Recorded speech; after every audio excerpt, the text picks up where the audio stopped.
Habang nasa kahabaan ng expressway, napasipol si Kurt. Nakita niya kasi ang mapuputing hita ni Zaira na ikinataas ng kilay ng dalaga. Tumikhim naman si Haji at pilit na tinatakpan ng braso niya ang hita ng dilag. Natawa naman kaagad si Kurt. "Magjowa ba kayo?" Tanong nito habang nakasulyap sa rear mirror. "Oo," si Haji. "Hindi." Singhal naman ni Zaira. Natawa tuloy si Kurt. "Sabay pa talaga kayo ah. Ano ba talaga ang totoo? Oo o hindi?" Aniya, kaya humalukip-kip ang dalaga. Sa kanyang kaloob-looban, hindi niya maintindihan kung bakit umuo si Haji. Gayong hindi naman talaga sila magjowa. Si Haji naman sa kabilang banda, nakaramdam ng pagkainis. Dahil nakikita niyang interesado si Kurt kay Zaira at para bang nagbabanta ito sa feelings niya na hindi masabi-sabi sa dalaga. Nawalan ng gana si Zaira na magsalita. Bigla kasi siyang nahilo. Alam niya na may hindi magandang nangyayari sa kanya. Kaya ang una niyang nakapitan ay ang braso ni Haji. "Nahihilo ako." Aniya, kaya nasalo siya kagad ng binata. Labis naman ang pag-aalala ni Haji sa kanya. "Kailangan natin siyang dalhin sa ospital," wika pa ni Kurt. Umiling si Haji. "Isang albularyo ang tatay niya, Kurt. Ihatid natin siya sa bahay nila. Pangako, sasabihin ko ang lahat ng detalye kung papaano ako napunta kay Sir Onad at kung papaano kami humantong sa ganito." Dahil sa sinabi ni Haji, nagdesisyon kaagad si Kurt na wala namang masama kung maniniwala siya. Lalo at mukhang seryoso si Haji. At dahil nga nag-background check siya sa binata, alam niya na walang iligal na gawain ang lalaking ito, maski na ang pamilya nito. Sa katunayan niyan, tumutulong pa nga ang mga ito sa nangangailangan. Nang makarating sa bahay ni Zaira, agad silang tinulungan ni Mang Enteng. "Anong nangyari?" Sigaw ng matanda at kaagad na nagpatawag ng mga katulong. Mabuti na lang, naalalayan kaagad ang walang malay na si Zaira. Dinala ito sa isang munting klinika. "Huwag na kayo mag-alala, Haji. May resident doctor kami rito. Siya na ang bahala kay Zaira." Wika ni Mang Enteng na inaya sila sa salas. "Sir Enteng, pwede ba ako makigamit ng banyo nyo?" Singit ni Kurt at itinuro sa binata ang pinakamalapit na banyo. Sumunod si Haji sa ama ni Zaira. Kailangan niya itong makausap ng masinsinan habang wala pa si Kurt. "Akala ko hindi ko na maililigtas si Zaira. Pero nang makita ko siyang nasa bingit siya ng kamatayan, bigla akong natakot. Doon ko lang napagtanto kung gaano kalalim ang nararamdaman ko para sa kanya." Wika niya na ikinalingon ni Mang Enteng sa kanya. "Base sa naririnig ko ngayon sa iyo, mukhang may gusto ka bang sabihin sa akin. Prangkahin mo nga ako, binata." Anito, huminga ng malalim si Haji. "Gusto ko po sanang sabihin sa inyo na gusto ko si Zaira at nararamdaman kong mas lumalalim pa ang pagmamahal ko sa kanya habang tumatagal. Bilang kanyang ama, ikaw po sana ang gusto kong unang makaalam nito. Pwede ko po bang hingiin ang inyong basbas na maging tagapagtanggol ni Zaira?" Napayuko si Mang Enteng. Kailan lang nang mag-usap sila ng kanyang anak na dalaga, ipinaalam nito ang tungkol sa nararamdaman nito kay Haji at tumanggi siya. Ngayon tuloy, nakita pa niya ang lalaki na pinagbabawalan niyang maging kasintahan ng kanyang anak na siyang nagligtas rito. Kaya aangal pa ba siya? Kahit papaano ay meron na siyang napatunayan na handang ibuwis ni Haji ang kanyang buhay para protektahan si Zaira. Ayaw niya namang maging hadlang pa sa dalawa. Kaya naman bilang ama, isang desisyon ang nabuo sa isipan niya. Ipakita mo kay Saira ang tunay mong nararamdaman, iho. Hindi lamang bilang tagapagtanggol niya. Mahal ka ng anak ko. Huwag mo lang siyang papaiyakin at ipapakain talaga kita sa mga aswang. Wika nito na labis ikinatuwa ni Haji. Ngayon, may basbas na ni Mang Enteng ang balak niyang ligawan si Saira. Hindi na siya matatakot o kakabahan. Alam niyang lalambutin sa kanya ang dalaga, basta't ipagpatuloy niya lang ang panunuyo rito. Hinayaan ni Mang Enteng na magpahinga muna si Haji sa isa sa mga guest room nila. Natutuwa siya at naiuwing ligtas nito ang kanyang anak. Si Kurt naman ay nagpaalam na uuwi na. Saglit na kinausap si Enteng at nangakong walang pagsasabihan sa lugar na ito kahit na siya ay isang pulis.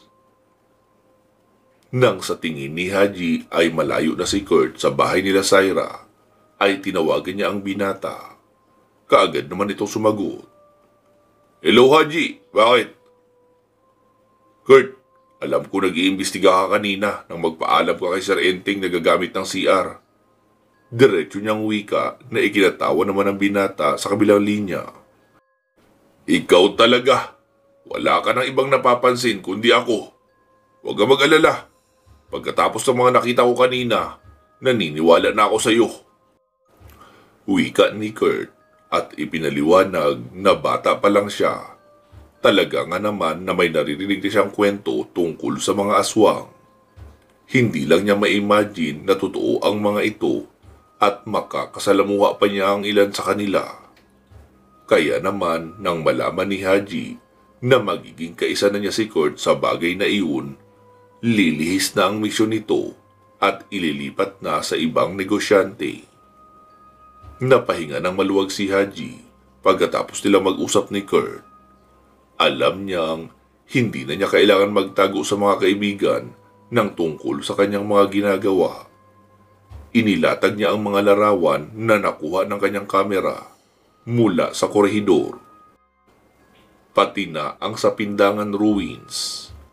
Kahit hindi ito kasama sa misyon niya, kailangan niyang ipakita sa amo ang mga ito dahil tungkol pa rin naman iyon sa mga aswang. Tinipon niya ang mga ebidensya dahil sa kinabukasan ay ipapasa niya ang mga ito sa kanyang amo. Pagod na pagod siya at kailangan niya ng magpahinga. Kinaumagahan nang magising siya ay nagulat siya nang mabungaran si Saira. Mabuti na lang at hindi naman pala ito napuruhan. Maayos na ang damit ng dalaga at nakabenda ang mga sugat nito sa katawan. Saira, gising ka na pala. Salubong niya sa dalaga, ngumiti si Saira at naalala ni Haji ang nangyari kahapon nang masilayan niya si Saira sa bilaran. Biglang namula ang kanyang mga pisngi. Parang wala namang naaalala ang dalaga, kaya bahagya niyang ikinalma ang sarili. Haji, maraming salamat sa pagliligtas mo sa akin kahapon. Hindi ko alam kung paano mo ako natuntun, pero alam ko nagtagumpay ka na mabawi ako mula sa mga aswang. Wika ng dalaga. Nagtaka si Haji. Oo nga pala, paano ko nakarating sa lugar na iyon, Say? Sumama ang timpla ng mukha ni Saira. Ang kaibigan ni tatay, siya ang nagtraidor sa akin. Ipinagpalit niya ako sa mga aswang para sa botelya ng langis. Pero ang hindi niya alam, naisahan ko siya. Bago pa man niya makuha sa akin ang botelyang iyon, ipinagpalit ko na ng lalagyanan katulad ng nakuha ko. Uwi ka ni Saira at itinaas ang bagay na iyon. Huminga ng malalim si Haji. Hindi niya alam kung papaanong paraan niya tutuklasin ang iba pang mga lahi ng aswang. Pero nang maalala ang lugar ng Pindangan Ruins, pasalamat na lang siya at hindi sila nakagambala roon. Nang araw na iyon, muli na namang nagpunta si Haji sa bahay ng kanyang amo. Hindi ko akalaing habang tumatagal ay mas lalong gumaganda ang mga kuha mong litrato, Haji my boy. Bati sa kanya ni Sir Onad matapos tignan ang mga ibinigay niyang larawan. Namangha pa ang matanda nang maisali sa kanyang kuha ang pindangan ruins at nahagip ang mga lumang istruktura. Ayon sa lalaki, maraming romantic memories ang kanyang mga magulang roon. Dito lang napagtanto ng binata na kahit minsan, hindi malang nabanggit ni Sir Onad ang tungkol sa kanyang asawa at anak. Gayunpaman, ayaw niyang sirain ang magandang ngiti ni Sir Onad kapag tinanong niya ang mga bagay na gusto niya sanang malaman. Wala naman siyang karapatan na halungkatin pa ang mga bagay na iyon. Trabahante lang siya ng lalaki, wala ng iba. Kaya naman, iwinaksi na lang ni Haji ang mga katanungang iyon mula sa kanyang isipan. Tuwang napatango si Haji. Hindi ko po akalaing magagawa ko ang trabaho ko na iniatang niyo sa akin, Sir Onad. Nagpapasalamat din ako sa pagtitiwala niyo sa akin. Hindi gagaan ang buhay ko kung hindi niyo ako binigyan ng trabahong ganito at pagkakataon. Buong pagpapakumbaba na wika ni Haji sa matanda.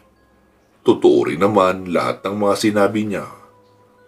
Kung aalalahanin lang lahat ng pinagdaanan nila ng pamilya niya, masasabi talaga ni Haji na malaki na ang pinagbago ng katayuan nila sa buhay. May sarili na silang negosyo at naipa-renovate pa ang bahay nila. Nagagawa pa niyang magpunta sa malalayong lugar at nakakapagbakasyon at nagkakaroon ng mga kakilala. Isang napakagandang adventure iyon sa kanyang buhay. Ngumiti si Sir Onad at muling nagpakuha sa kanyang katulong ng isang mamahaling wine. Kaagad na nagdala ng wine glass at ice cube ang utusan at yumuko pa bago umalis. Kailangan natin mag-celebrate, iho. Isa itong malaking achievement para sa ating lahat. Wika nito at hinagilap ang kanyang cellphone. Ipinakita kay Haji ang pagpapasa ng bonus sa kanyang account na doble pa sa ipinadala nito sa kanya noong una. May another extra bonus ka dahil nagustuhan ko ang trabaho mo ngayon. Wika sa kanya ni Sir Onad. Maraming salamat po, Sir Onad. Malaking tulong para sa akin ang bagay na ito. Puno ng galak na wika ni Haji sa kanyang amo. Siguradong malaki na ang ipon niya sa bangko. Simula kasi nang magkaroon sila ng negosyo, hindi na siya nakakapagbigay sa kanyang mga magulang. Maayos na nagtanggal si Sir Onad ng cork ng wine na hawak nito. Nagsalin sa dalawang wine glass at iniabot kay Haji ang isa. Help yourself, iho. May mga ipinaluto ako espesyal na pagkain para sa iyo. Wika ng matanda at sabik din kumuha ng plato matapos isang tabi ang folder sa isang misita. Sumabay si Haji sa kanyang boss na noon ay natakam sa mga nakahaing pagkain. May lechon kawali, may mga seafoods at dessert. Hindi niya napigilan ang sarili na lantakan ang ilan sa mga ito hanggang sa siya ay mabundat sa kabusugan. Ang sarap naman po ng mga pagkain niyo, Sir Onad. Puri niya na ikinahalakhak ng matanda. You should give the credits to Cindy. Siya ang nagluto ng mga pagkain ito. Wika naman ni Sir Onad. Natatanaw nga ni Haji ang babae sa kusina, nakasuot pa ng apron at abala sa pagtikim sa kanyang nakasalang na putahe. Sabi ni Sir Onad, bagong libangan na naman daw iyon ng kanyang girlfriend. Hinahayaan niya na lang para hindi ito layas ng layas sa kung saan-saan. Pagkakain ay nagpunta sila sa study room para mag-usap. Hindi pa hinayaan ni Sir Onad si Haji na umuwi na agad dahil may kailangan pa raw itong ibigay. Haji, ito ay isang balaraw. Magagamit mo ito sa panibago mong assignment. Wika ni Sir Onad na nakalahad ang kamay sa hawak na balaraw. Nakabalot ito ng kulay pulang tela. Ang sabi pa ni Sir Onad, nagmula pa raw ang balaraw na iyon sa panahon ni Andres Bonifacio. Isa sa kanyang mga kasamahan sa katipunan ang nagmamay-ari ng nasabing balaraw. na swerte namang iningatan ng mga naging tagapagmana. Pinagpasapasahan ng mga ito hanggang sa mapasakamay ni Sir Onan. Alam mo ba, Haji, na hindi naman lahat ng mga bayani noong araw ay normal na mga tao lang? Sa tingin mo, paano nila magagapi ang mga kalaban nang tanging itak o balaraw lang ang gamit nila? Kontra sa mga Espanyol na may gamit na mga armas, mga kanyon at baril para tugisin ang mga Pilipinong naghihimagsik laban sa kanila. Ang totoo niyan, minsan nang nagamit ang balaraw na ito sa pagsasandugo ng dalawang pinuno. Sumisimbolo ito sa katapangan at kagitingan. Kaya naman, ito ang ibibigay kong gamit para sa iyo. Bilang pangontra sa nilalang na makakaharap mo sa susunod mong assignment. Mahabang paliwanag ni Sir Onan. Tumango si Haji. Tinanggap ang balaraw at sinuri ang itsura nito. Maganda at mukhang marami ng pinagdaanan. Tingin pa niya, halos sobra na sa 100 ang taong nasaksak ng balaraw na iyon. Maraming salamat po rito, Sir Onan. Naglabas ng isang envelope si Sir Onan at may iniabot na mga file sa kanya. Binasa niya ang mga ito. Iyan ang magiging next assignment mo. Sa Sagada ka pupunta. I receive a report galing sa isang kakilala na business partner ko rin na may mga case sa isang lugar doon ng mga nawawalang tao. Kumislap ang mga mata ni Haji. Sa Sagada ang balak nilang pumunta ng pamilya niya. Pwede kayang isabay na niya ang bakasyon nila. Ipinaliwanag ni Sir Onad na may kontak siya doon kung saan mananatili muna ang binata.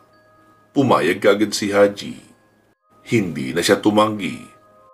At kaya naman niyang bigyan ng ibang activity sina Nanay Sofia para kahit papaano ay mailayo ito sa assignment niya. Game, sir. Assignment accepted. Aniya na ikinatawa ni Sir Onan. Ipinaliwanag ng matanda na sa susunod na araw daw niya gagawin ang trabaho. Ikondisyon niya na lang muna ang sasakyan at siguraduhin kumpleto ang kanyang mga gamit. Huwag kalilimutang dalhin ang balaraw na isa sa mahalagang gamit na kailangan niyang bitbitin. Ang kanyang iimbestigahan ay kung anong klaseng nilalang ba ang sinasabing nangunguha ng tao sa lugar. Base sa initial report, isang taong reptilya raw ang natagpuang may hinihilang bata roon habang naliligo sa isang batis. Kailangan niyang malaman kung ano ang dahilan at nagpapakita ang ganitong reptilya at kung bakit sa falls lang siya nagpapakita. Nang umuwi si Haji, naisip niyang tawagan si Syra. Noong huling pag-uusap nila, alam niyang hindi pa gaano makapaniwala ang dalaga sa lakas ng loob niya at nailigtas niya ito. Pero hindi na kailangan ipaliwanag ni Haji ang tungkol doon. Liligawan niya si Syra sa ayaw man at gusto nito. Mabuti na lang, sumagot kaagad ang dalaga sa kabilang linya matapos ng 3 ring. Hello! Syra, si Haji ito. Aniya at nakarinig ng pag-ingos mula sa kabilang linya. Alam kong ikaw ang tumatawag. What do you want? Suplada nitong wika. Ikaw naman, ang taray mo sa akin. Pwede ba kita makita?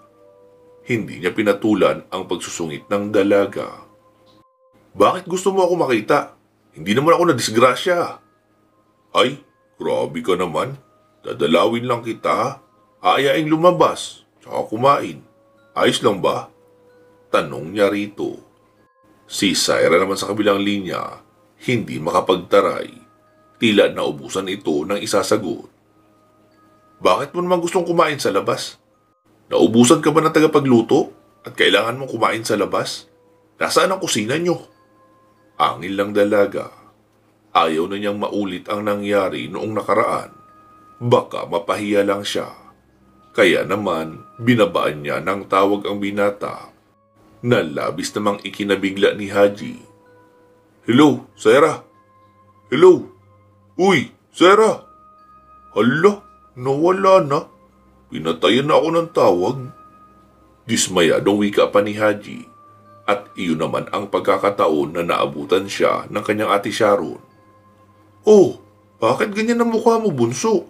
May nakaaway ka ba? Takang tanong pa ni ate Sharon. Umiling si Haji. Hindi ko maintindihan si Saira, ate.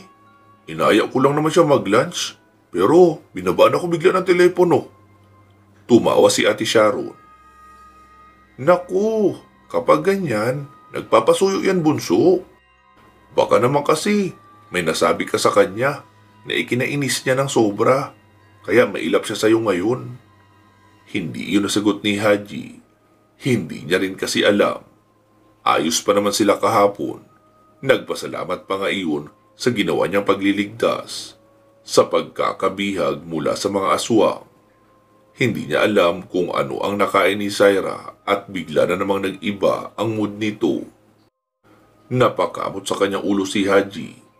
Ito ang unang pagkakataon na nagkaproblema siya sa babae. Sa isang babae pa na mahirap basahin ang nasa utak. Parang iniiwasan siya ni Saira na parang hindi. Hindi ko kasi alam kung anong gagawin ko, ate. Palagi na lang ako sinusungitan ni Saira. Maktul niya pa na ikinatawa ng kanyang kapatid. Sus, yun lang ba? Suyuin mo kasi. Huwag ka nang maghintay na dedmahin ka ng dedmahin hanggang sa magsawa ka. Payo nito, kaya napaisip si Haji. Ang ate Sharon niya kasi ay may pagkaromanti. Kaibigan man o mga mahal sa buhay, magaling itong manuyo. Alam nito kung papaano humuli ng kiliti ng isang tao. Kaya wala itong nakakaaway ni isa man sa kanilang mga kakilala. Ito nga din marahil ang dahilan kung bakit marami silang customer sa tindahan. Ate, tulungan mo naman ako. Aniya, ngumisi si ate Sharon. May plano na ito kung papaano mapag-aayos ang dalawa. Huwag kang mag-alala. Bukas na bukas ay bati na kayo ng future hipag ko. Wika ni ate Sharon at inakbayan na si Haji. Pagsapit ng hapunan, masayang nagsalo-salo ang buong pamilya ni Haji. Nagkasundo sila ni Tatay Ricky na bumili na lang ng lechon manok at iyon ang uulamin nila. Tuwang-tuwa naman si Tatay Ricky dahil nagustuhan niya ang ulam. Samantala si Nanay Sofia naman, panay ang saway sa kanya. Ikaw talaga, Ricky. Yung manok, huwag masyadong damihan. Baka mamaya niyan, tumaas na naman ang presyon mo. Mahal naman, ikurot na nga lang ang ginagawa ko. Sinasaway mo pa. Rason ni Tatay Ricky. Libang na libang ang magkapatid sa lambingan ng dalawa. Kaya naman, napapaisip din si Haji kung paano nga ba ang paraan na gagawin ni ate Sharon niya para siya ay matulungan. At magsisinungaling ka pa sa akin? Kitang-kita ko nga yung ginagawa mo eh. Ayan oh, ang laki-laki ng hawak mo, tipak ng manok. Uwi ka ni Nanay Sophia at tinuro ang hita ng manok na nasa plato ni Tatay Ricky. Natawa naman si ate Sharon, kaya inagaw na ni Haji ang atensyon ng tatlo. Nay, Tay, tsaka ate, gusto ko lang po sana sabihin sa inyo na matutuloy na ang bakasyon natin sa Sagada. Sa Makalawa na po tayo aalis. Aniya. Saglit na natulala ang tatlo nang mag-sink in sa kanilang isipan ang sinabi ng binata. Nagtatalon pa sila sa labis na tuwa. Naku anak, maraming salamat at tinupad mo yung hiling namin na magbakasyon. Tuwang wika pa ni Mang Ricky na noong una pa lang ay umuungot na sa kanya na magpunta sila ng Sagada. Si Aling Sofia naman ay napahaplos sa kanyang anak. Sobra din ang pasasalamat nito. Kaya naman si ate Sharon na ang pumagitna sa tuwa na kanilang nararamdaman. Naku, kailangan na nating ihanda ang ating mga dadalhin, Nay. Pupunta pala tayo ng Mountain Province. At sabik ng hinila ang kanyang ina papunta sa ikalawang palapag ng kanilang bahay. Nang maiwan ang mag-ama sa kusina, kinausap ni Haji si Mang Ricky. Tay, pwede mo ba akong tulungan? Aniya. Napatingin naman sa kanya ang ama. Tapos nilingon ang natitirang lechong manok. Oo naman anak, kahit ano. Pero pwede bang akin na lang yung natitirang lechong manok? Natawa naman si Haji at tinanguan ang kanyang ama. Opo tay, di na yan malalaman ni nanay. Aniya. Ipinaliwanag niya sa ama na ang pagpunta nila sa Sagada ay may dalawang rason. Ang kanilang bakasyon at ang pagtupad sa assignment niya. Ang plano nila, gagawa siya ng paraan para mapuntahan ang kanyang misyon sa talon.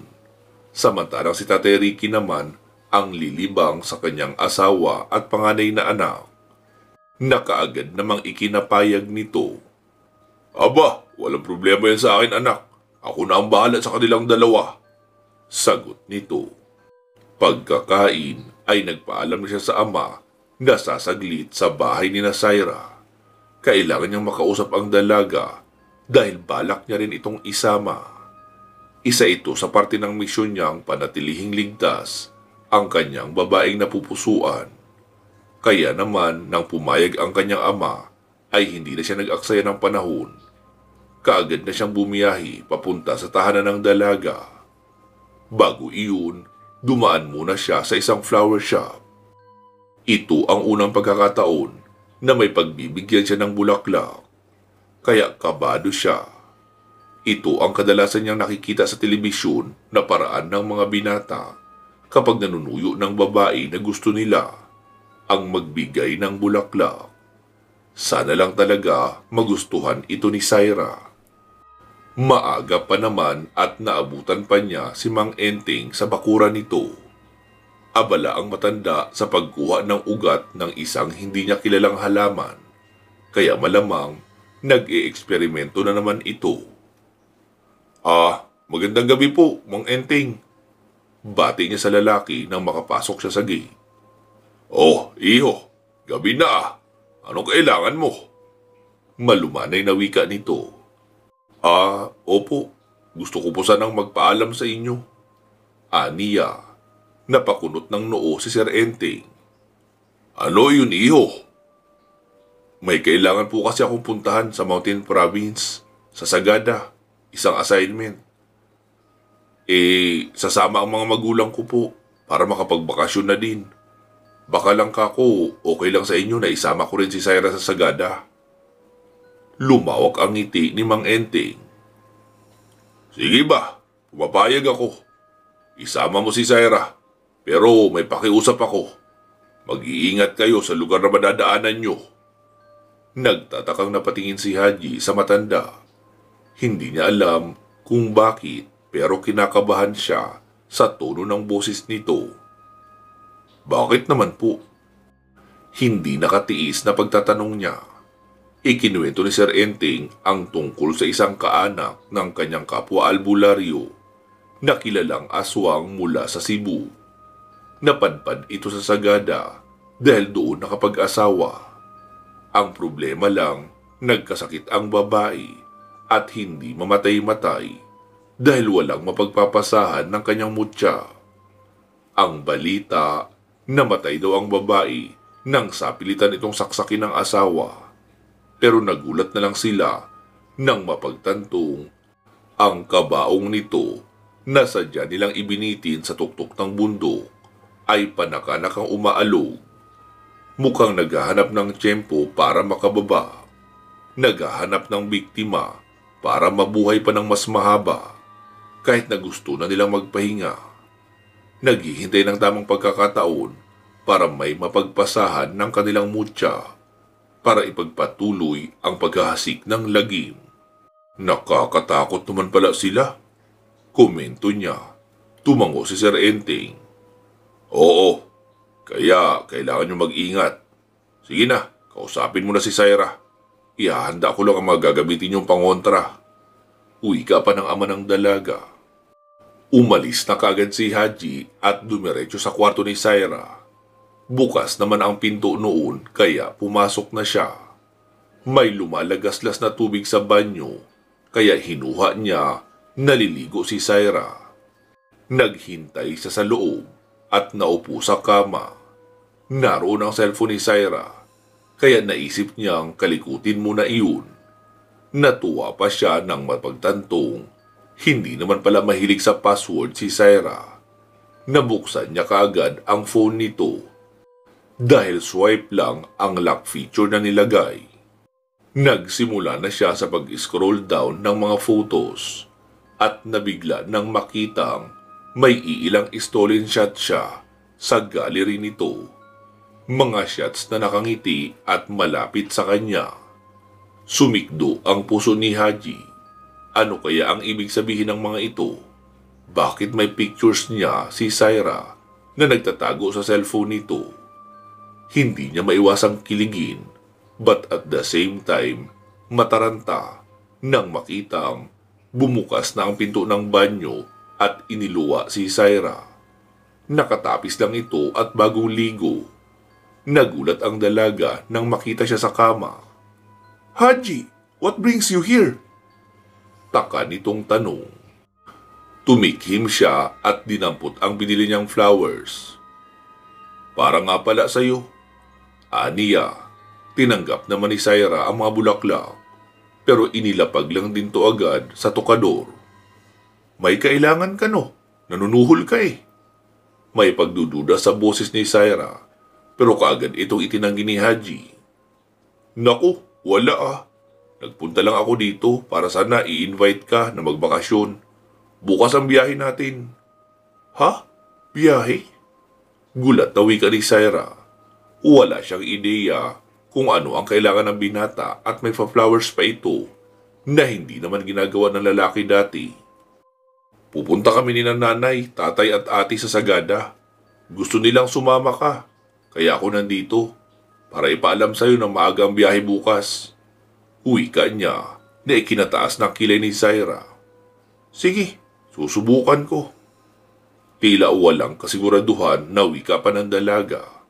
Hindi niya maiwasang magtampo nang maalala na para siyang binasted ni Haji noong kumprontahin niya ito tungkol sa pagtatapat na ginawa nito sa cellphone, at agad lang din sinagot na wala yun at kalimutan na.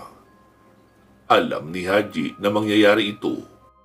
Iyong magsusungit si Syra kaunti at ipapakita na wala siyang interes, pero umaasa siya na sa bandang huli ay sasama rin ito.